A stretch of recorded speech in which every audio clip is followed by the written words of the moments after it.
성경 봉독하겠습니다. 사무엘하 16장 9절부터 13절까지 말씀입니다. 이 9절의 말씀부터 함께 합독하시겠습니다. 수르야의 아들 아비새가 왕께 여짜오되 이 죽은 개가 어찌 내 주 왕을 저주하리이까?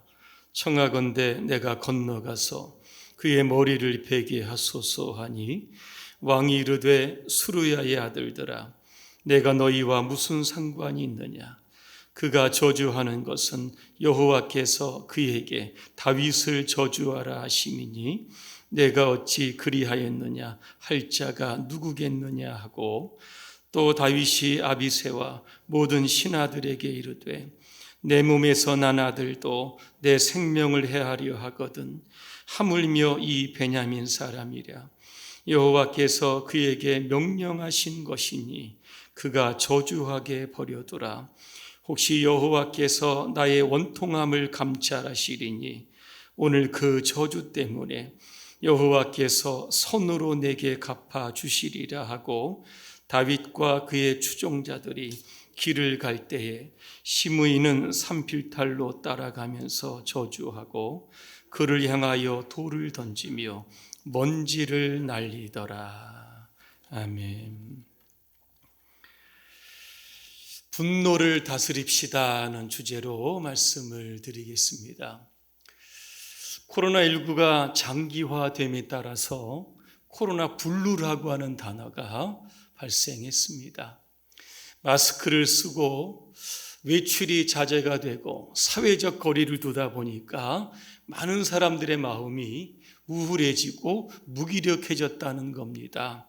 그런데 이 블루라고 하는 단어가 이 레드라고 하는 단어로 바뀌어져 가고 있습니다. 이 레드라고 하는 단어는 분노를 상징하는 색깔입니다. 서울대 보건대학원 유명순 교수 연구팀이 지난달 25일부터 28일까지 전국 남녀 한 2,000명을 대상으로 코로나19와 사회적 건강이라고 하는 설문을 조사하게 됩니다. 매스컴에서 코로나19를 보도할 때에 사람들이 어떤 감정을 그렇게 가지게 되었는지를 조사를 했는데 47.5%가 불안이라고 대답을 했고 25.3%가 분노라고 대답을 했고 15.2%가 공포를 느낀다 그렇게 대답을 합니다. 자, 그런데 지난 8월 초 동일한 설문과 비교해 볼 때에 이 불안이라고 하는 이 비율은 15.2%가 내려갔습니다. 그런데 반대로 이 분노라고 하는 것은 2.2배 증가했다라고 하는 겁니다. 이 결과를 보게 되면 지금 한국 사회의 분노의 지수는 계속적으로 상승하고 있다라고 하는 뜻입니다. 지난달 25일입니다. 서울 잠실대교 인근을 달리던 시내버스 안입니다. 한 남성이 마스크를 내리고 큰 소리로 전화 통화를 하는 겁니다. 운전기사가 마스크를 써달라고 그렇게 요청을 합니다. 그때 이 남성은 운전석으로 걸어가 기사의 마스크를 잡아당기고 얼굴을 때리는 일이 발생하게 됩니다. 이 일은 아마 비일비재할 겁니다. 해외에서도 마찬가지입니다. 미국의 한 마트 계산대에서 75 먹은 할아버지가 한 여성에게 사회적 거리두기를 좀 하자 그렇게 이야기를 합니다. 이 계산 후에 이 여성과 함께 했던 한 건장한 남자가 이 할아버지를 폭행하면서 이렇게 이야기했다고 합니다. 한마디만 더 내버텨버리면 죽여버리겠다. 그렇게 협박까지도 했다고 합니다. 그러면 여러분의 분노 지수는 지금 어느 정도인지 이게 체크를 해야 할 때가 온 것 같습니다. 제가 12개의 항목을 한번 읽어드릴 텐데 자기와 관련된 것이 몇 개가 되는지 한번 속으로 한번 세워보시길 바랍니다. 첫 번째, 하는 일이 잘 풀리지 않으면 쉽게 포기하고 화를 낸다. 성격이 급해서 금방 흥분하는 편이다. 타인의 잘못을 그냥 넘기지 못하고 문제를 일으킨다. 내가 한 일이 잘한 일이라면 반드시 인정을 받아야 하고 인정받지 못하면 화가 난다. 화가 나면 주변의 물건을 자두 집어던진다. 다른 사람들이 나를 무시하는 것 같고 억울하다는 생각을 자주 한다. 중요한 일을 앞두고 화가 나서 그 일을 망친 경험이 있다. 내 잘못을 다른 사람의 탓으로 돌리며 화를 낸다. 화가 나면 쉽게 풀리지 않아 울 때가 종종 있다. 게임을 할 때 의도대로 되지 않으면 쉽게 화를 낸다. 11번째입니다. 화가 나면 상대방에게 거친 말과 폭력을 행사한다. 마지막 12번째입니다. 분노의 감정을 어찌할지 몰라 당황한 적이 있다 그랬습니다. 자, 나에게 해당되는 것 하나부터 3개까지 있으면 한번 손들어 보시길 바랍니다. 심각합니다. 4번째부터 8개까지 아마 포함되어 있는 분 손들어 보시길 바랍니다. 진짜 심각합니다. 저는 아마 여기에 좀 포함되지 않을까 생각이 되는데 9개 이상이면 이게 분노 조절이 안 되는 상태라고 합니다. 본인도 조심해야 되지만 주변에 있는 분도 굉장히 조심해야 합니다.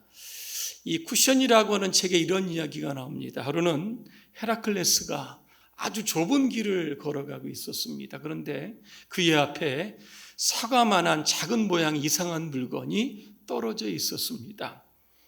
이 헤라클레스는 별 생각 없이 그것을 발로 뻥 찼습니다. 그런데 그게 갑자기 수박만큼 커지는 겁니다. 이게 뭐야? 나를 지금 놀리네? 흥분한 헤라클레스가 한 번 더 발을 세게 찹니다. 이번에는 그것이 바위만큼 커지게 됩니다. 화가 더 납니다. 헤라클레스가 이번에는 쇠뭉치로 그것을 내리칩니다. 그러나 그것은 아까보다 2배가 더 커져서 좁은 골목길을 꽉 막았던 겁니다. 얼마나 화가 나는지 우통을 벗고 그것을 치우려고 낑낑대고 있었습니다. 하지만 그것을 붙들고 치우면 치울수록 그것의 크기는 이제는 산더미만해진 겁니다. 잠시 후 헤라클레스 앞에 아테네 여신이 나타나게 됩니다. 그리고 그것을 향해서 노래를 부르기 시작을 하니까 그 크기가 원래의 크기로 돌아오게 되었다는 겁니다. 그러면 여기에 등장하는 헤라클레스를 맡고 있었던 그 조그만 사과 모양의 이상한 물건의 정체는 무엇이었을까? 바로 이게 분노라고 하는 겁니다. 이 분노는 건드리지 않으면 그냥 작은 상태로 있게 되지만 그만 건드리면 건드릴수록 이게 산더미처럼 커지게 되는 겁니다. 감당할 수 없는 큰 문제가 되는 겁니다. 그래서 분노는 다스려야 하는 겁니다. 잠언 16장 32절입니다. 제가 한번 공동번역으로 읽어드립니다. 함부로 화를 내지 않는 사람은 용사보다 낫습니다. 제 마음을 다스리는 사람은 성을 탈취하는 것보다 낫습니다. 이렇게 말씀합니다. 오늘 본문의 배경을 좀 말씀드리려고 합니다. 다윗에게는 압살롬이라고 하는 아들이 있었습니다. 그런데 이 아들이 쿠데타를 일으킵니다. 그래서 다윗이 신하들과 함께 도망을 가는데 5절에 보면 바후림으로 피했다 그랬습니다.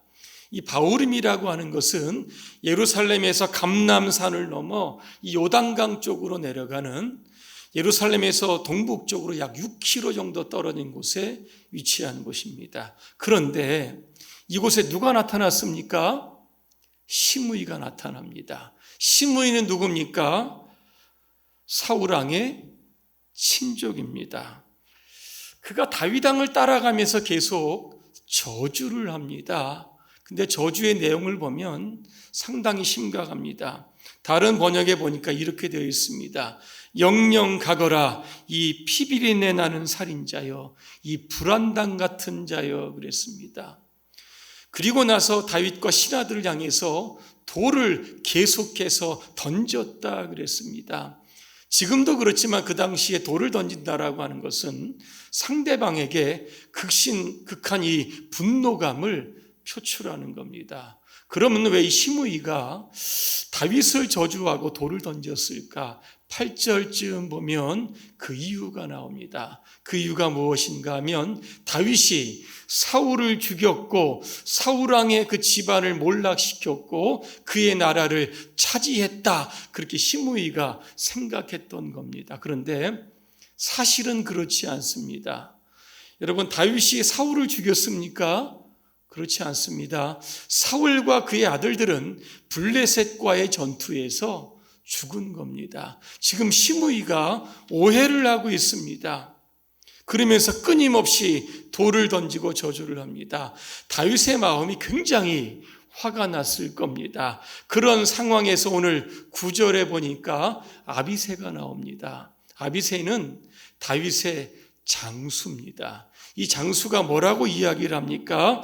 이 죽은 개가 높으신 임금님을 저주하는데 어찌해서 그냥 보고만 계십니까? 명령만 내리시면 내가 건너가서 그의 목을 베겠습니다. 그렇게 이야기합니다.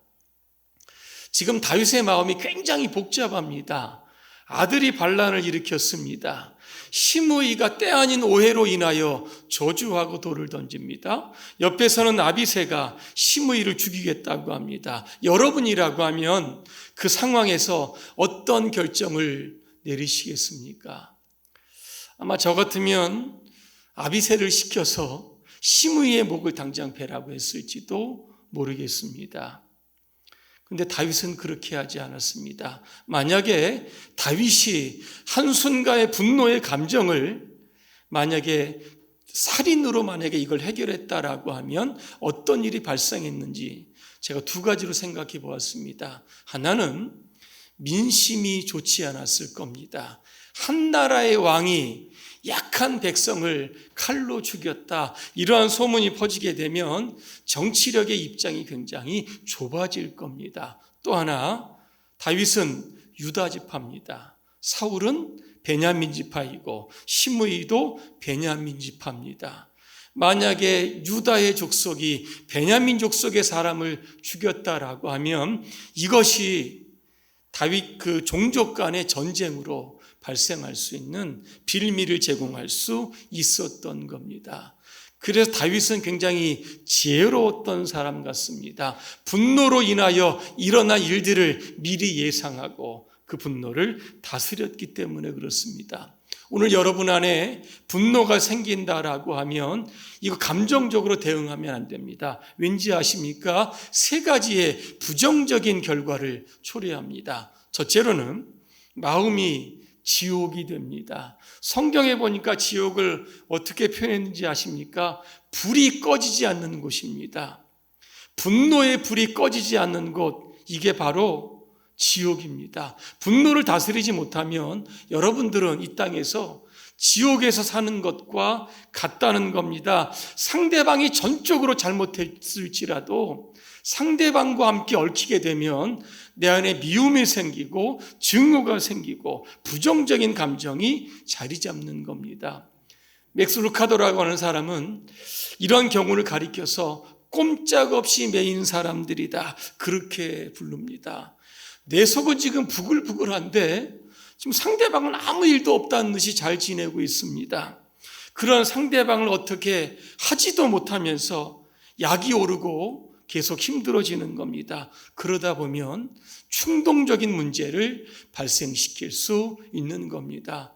쥐를 잡으려고 하다가 마치 집안을 다 태우는 일이 발생할 수 있다는 겁니다. 그래서 우리는 분노, 이 감정을 잘 다스리면 지옥이 아니라 천국에서 살아갈 수 있는 겁니다. 두 번째는 육신의 건강을 해칩니다.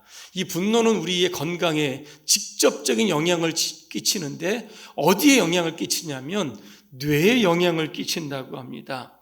사람이 화가 나면 가슴이 두근두근 거리면서 맥박이 빨라집니다. 그때 스트레스 호르몬 분비가 증가를 하게 됩니다. 그렇게 되면 뇌에 혈액순환이 잘 안 돼서 뇌세포가 손상된다고 합니다. 또 하나, 이뿐만 아닙니다. 돌연사를 유발시키는 이 심장 질환을 유발시킨다고 합니다. 이 스트레스 호르몬 분비가 증가하면 혈관이 축소가 되고 혈소판이 자극을 받아서 응집력이 증가한다고 합니다. 그러면 뭐가 생기냐면 혈전이 생긴다고 합니다. 피가 원활하게 통하지 않게 된다는 겁니다. 그리고 혈압이 높아지면서 심장에 무리가 가게 되면 결국에 심장에 산소가 잘 전달되지 않아서 돌연사의 원인인 이 부정맥을 일으킬 수 있다고 하는 겁니다. 여러분 아주 오래 살고 싶으십니까? 그렇다고 하면 이 분노 멈추시고 다스려야 합니다. 세 번째는 영적으로 막힙니다. 사람 관계에 막히면 하나님 관계도 막힙니다. 마태복음 5장 24절에 보니까 어떤 사람이 예물을 드리러 성전에 가는데 누구와 좋지 않은 이 원한 맺힌 감정이 생각이 난 겁니다. 그래서 성전에 가기 전에 그 사람에게 달려가서 그 원한을 먼저 풀었다라고 하는 겁니다. 이게 우리에게 어떤 의미가 주냐면 우리가 분노로 가득한 채 과연 하나님께 예배를 드릴 수 있겠는가? 이게 불가능하다는 겁니다. 남을 증오하는 마음을 가지고 여러분 한번 기도해 보시기를 바랍니다. 여러분 기도가 되시겠습니까? 예배와 기도는 우리에게 축복의 통로인데 이거를 막는 것이 바로 이 분노라고 하는 겁니다. 그러면 우리가 어떻게 분노를 다스릴 수 있을까? 다윗이 선택했던 세 가지의 방법을 오늘 여러분에게 제시해 드리려고 합니다. 첫 번째는 하나님 앞에서 자신을 돌아보아야만 합니다. 이 다윗이라고 하는 사람은 인간 관계를 너와 나의 관계가 아니라 하나님과 나의 관계로 인식을 했다라고 하는 겁니다. 자, 다윗은 성경에 보니까 하나님의 마음에 드는 사람이었습니다. 그런데 언제나 하나님의 마음에 들지는 못합니다. 실수가 많고 때로는 죄도 많이 지었습니다. 예를 들면 두 개만 말씀을 드립니다. 첫째는 그는 왕이라고 하는 권력을 이용해서 우리아의 아내였던 밧세바를 아내로 취하게 됩니다. 또 하나 그는 자신의 업적을 자랑하기 위해서 인구조사를 실시를 합니다. 그 결과 하나님은 다윗의 죄를 물어서 이스라엘 땅에 전염병을 보내시는데 7만 명이나 죽었다라고 하는 겁니다. 다윗은 하나님과의 관계에서 내가 얼마나 하나님 앞에 잘못을 했는지, 그로 인하여 하나님을 얼마나 화내게 했는지를 계속해서 생각해 보았다라고 하는 겁니다. 그래서 시므이가 자기를 저주할 때도 나와 하나님과의 관계를 살펴보면서 마음의 여유를 좀 가졌다라고 하는 겁니다. 그래서 다윗은 11절에 이렇게 이야기를 하는 겁니다. 내 몸에서 난 아들도 내 생명을 헤아려 하거든 하물며 이 베냐민 사람이라. 여호와께서 그에게 명령하신 것이니 그가 저주하게 내버려 두라 그랬습니다. 다윗은 시므이의 저주 행위를 하나님께서 시켜서 한 일이다, 그렇게 해석을 한 겁니다. 시므이의 저주는 하나님의 저주다라고 생각을 하면서 달게 받겠다라고 하는 겁니다. 오늘 여러분의 삶에 여러분을 배신하는 압살롬이 있습니다. 여러분을 저주하는 시므이 같은 사람들도 있습니다. 여러분 그런 모든 사람들 어떻게 상대하겠습니까? 오늘 다윗처럼 그들이 하나님께서 그들을 오늘 여러분에게 보내신 사람들이라고 여러분 그렇게 생각하시기를 바랍니다. 그들과 싸우지 말고 그들이 하는 이야기를 여러분 잘 경청하시기를 바랍니다. 그러면 내가 하나님 앞에 또 다른 어떠한 잘못을 저질렀는지, 무엇이 지금 잘못되어 있는지를 돌아보게 하고 성찰할 수 있는 기회를 갖게 된다라고 하는 겁니다. 오늘 여러분 안에 누군가로 인하여 화가 치밀 때는 사람과 사람으로 여러분 보지 마시고 하나님과 나의 관계로 여러분 보시게 되면 이 분노를 다스릴 수 있는 겁니다. 두 번째는 하나님의 심판에 맡겨야 합니다. 지금 다윗은 무고하게 지금 저주를 받고 있습니다. 정말 억울하고 분통 터질 일입니다. 다윗은 왕의 자격으로 시므이를 죽일 수 있었는데도 불구하고 그렇게 하지 않았습니다. 왜인 줄 아십니까? 로마서 12장 19절을 제가 읽어드립니다. 내 사랑하는 자들아, 너희가 친히 원수를 갚지 말고 하나님의 진노하심에 맡기라. 기록되었으되 원수 갚는 것이 내게 있으니 내가 갚으리라 하고 주께서 말씀하셨느니라 그랬습니다. 여러분, 왜 하나님은 우리가 분노가 치밀 때 상대방에게 응징하지 말라고 하셨을까? 이유는 두 가지입니다. 사람은 하나님의 형상으로 지음을 받은 존재입니다. 그런데 사람이 직접 사람에게 응징을 가한다라고 하는 것은 그를 지으신 하나님을 공격하는 행위와 다를 바가 없기 때문에 그런 겁니다. 또 하나는 사람이 사람에게 직접 복수하는 것은 하나님이 하실 일을 사람이 낚아채는 월권 행위가 될 수 있기 때문에 그런 겁니다. 다윗은 과거에 사울에게 한 10년 이상 쫓겨다녔습니다. 결정적으로 2번 사울을 죽일 수 있는 기회가 있었습니다. 그럼에도 불구하고 그는 사울을 죽이지 않았습니다. 왠지 아십니까? 원수 갚는 것이 자신에게 있는 것이 아니라 하나님께 있음을 믿었기 때문입니다. 그래서 오늘 다윗은 12절에 이런 고백을 하는 겁니다. 혹시 여호와께서 나의 원통함을 감찰하시느니 오늘 그 저주 때문에 여호와께서 선으로 내게 갚아 주시리라 그랬습니다. 다윗이 이렇게 분노를 잘 대처했을 때 그는 어떠한 좋은 결과를 얻게 되었을까? 그 압살롬의 이 쿠데타가 진압이 됐습니다. 나중에 시므이가 잘못했다고 다윗 왕에게 와서 사죄합니다. 그리고 다윗의 말년이 평화롭게 왕궁에서 지나게 되었다라고 하는 겁니다. 이게 바로 분노를 잘 다스리면 우리에게 주시는 복입니다. 마지막 3번째입니다. 용서하고 그 사람을 지워버려야 합니다. 분노를 극복할 수 있는 강력한 무기는 용서입니다. 분을 품고 미워하게 되면 사람들은 증오에 계속적으로 이 쇠사슬에 얽매이게 되는 겁니다. 증오의 쇠사슬을 끊을 수 있는 유일한 방법은 바로 용서라고 하는 겁니다. 그러면 자유가 우리에게 주어집니다. 이 용서라고 하는 단어를 보니까 아페시스라고 되어 있습니다. 체포가 된 상태에서 풀어준다는 겁니다. 바꿔 이야기하면 용서는 가해자를 자신의 분노에서 풀어줄 뿐만 아니라 스스로도 분노에서 벗어나게 해준다라고 하는 뜻입니다. 구약의 요셉을 여러분 기억하실 겁니다. 이스라엘에 그 흉년이 듭니다. 야곱은 아들들에게 애굽에 가서 쌀을 좀 가져오라고 그렇게 시킵니다. 야곱의 아들들이 애굽으로 가서 총리 앞에 머리를 숙이고 쌀을 달라고 합니다. 그때 총리가 여러분 누군지 아십니까? 요셉입니다.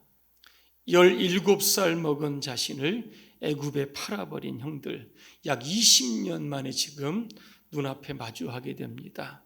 요셉의 마음이 여러분 어떠했겠습니까? 그때 살려달라고, 나를 팔지 말라고 그렇게 애원을 했는데 애굽에 팔아버린 그 형들이 눈앞에 있는 겁니다. 아마 이 분노가 극에 달았을 겁니다. 그런데 제가 성경을 이렇게 좀 읽어보니까 요셉은 그 분노를 감정적으로 풀지 않고 울었다 그렇게 했습니다. 얼마나 울었는지 그 궁 안에 요셉의 울음소리가 크게 들렸다 그랬습니다. 울음은 어떤 의미가 있을까? 형들을 용서했다라고 하는 뜻이 담겨져 있습니다. 이처럼 우리가 분노를 극복할 수 있는 것은 용서인데 용서에서 한 걸음 더 나아가야 합니다. 칼빈이라고 하는 신학자는 이런 말을 했습니다. 진정한 용서는 마음에서 분노와 증오와 복수하고픈 생각을 기꺼이 지워버리며 우리에게 행하진 악행에 대한 기억조차도 기꺼이 생각 속에서 지워버리는 것이다. 그렇게 이야기를 합니다. 결론입니다. 이 폴 마이어라고 하는 미국의 갑부가 있습니다. 성공을 유산으로 남기는 법이라고 하는 책을 쓰게 됩니다. 그는 이 책에서 25가지의 신학의 덕목을 이야기하면서 그 중에 하나였던 이 용서라고 하는 것이 자신을 성공에 이르게 했다. 그렇게 이야기합니다. 이 책에 보면 그는 이런 어릴 때의 간증을 합니다. 이 폴 마이어의 그 아버지는 남북한 사람이었다고 합니다. 하루는 밖에 들어와서 식사를 하는데 기분이 좀 얹지 않는 이 아버지가 이 상에 있는 음식들을 냅킨에 다 싸서 쓰레기통에 버립니다. 근데 엄마는 아무 이야기하지도 않습니다. 어리지만 이 어린아이의 마음 가운데 울분이 생기더라는 겁니다. 나중에 왜 엄마는 아버지에게 그릇 하나라도 던지면서 대항이라도 하지 왜 가만히 있었냐 그렇게 물어봅니다. 이때 이 엄마는 이렇게 대답을 합니다. 나는 지금까지 20년을 그렇게 살아왔다. 예수님의 말씀처럼 오른 뺨을 맞으면 왼뺨을 대두시 나는 용서를 선택하기로 했다. 이렇게 이야기를 합니다. 어린이아이의 마음 가운데 용서를 선택했다. 이 어머니의 말씀이 가슴에 꽂힌 겁니다. 인간관계에 어려운 사람들을 만날 때마다 그는 용서를 선택해서 지금의 성공한 자신이 되었다. 그렇게 이야기를 합니다. 오늘 여러분의 삶에 압살롬 아니면 시므이 아니면 요셉의 형들과 같은 수많은 사람들 여러분 만나게 될 겁니다. 여러분 그런 사람들 여러분 만날 때마다 분노하는 대신에 용서를 선택하시길 바랍니다. 그래서 여러분의 몸과 마음이 늘 건강하시고 여러분이 하는 모든 일들이 다 성공하시기를 주님의 이름으로 축원합니다. 기도하겠습니다. 은혜로우신 하나님, 우리가 살다 보면 사람과 환경에 대해서 화가 날 때가 많이 있습니다. 그때마다 분노를 표출시켜서 파멸을 초래하는 비극적인 사람으로 살게 하지 않게 하시고 이해와 용서와 사랑으로 분노를 다스리는 행복한 사람들로 살게 하여 주시옵소서. 예수님의 이름으로 기도합니다. 아멘.